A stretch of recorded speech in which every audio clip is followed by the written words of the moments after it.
Okay, more comedy. Please make a comment in the comment section. Please give this a like, and please, subscribe to this channel. So I recently got a Roku, and I have pretty much all the streaming services.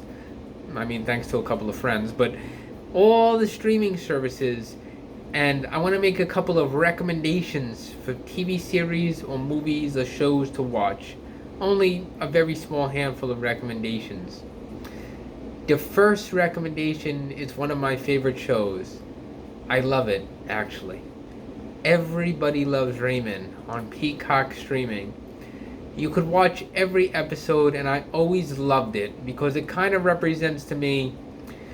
I'm Italian, coming from an Italian background, so I could pretty much relate to the show very well. But it kind of comes across to me as a realistic, and nothing is ideal, but a realistic or like idealized lifestyle of what someone like me could wish to obtain. The reality is Raymond had it all. He had his parents, and his parents loved him. He had his brother, and the brother, had a brotherly relationship with him, but he truly cared about him. And he had his wife, and his wife truly cared about him, but she didn't cook that well. And he had his kids who weren't in the show that much. And he lived in a big, huge house on Long Island, which, by the way, would probably cost about $700,000. I don't know how he supported those kids and his wife.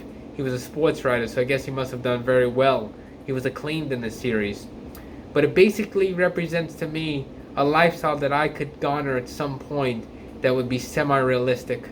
I mean, if you watch Two and a Half Men, there's no way you're going to live in a beach house that costs that much money. But maybe something like Raymond is something that could be attainable and achievable. And plus, it was one of the funniest shows there is. And the second is King of Queens. And these two kind of go together. Doug was my favorite character, and the show was just very funny. Although, to tell you the truth, if you watch the show, he was a pretty lousy husband. And I really don't think that he deserved everything that he achieved in life. And his wife was kind of mean. But Jerry Stiller was really funny, and it was just a really good show, and it ran for 9 years. But again, I watched the whole series recently over the course of a couple of weeks, a couple episodes here, a couple episodes there, and skipping ones I had already seen many a times. And the wife was kind of mean, and Doug was definitely undeserving of everything he had, kind of like a Homer Simpson type of guy.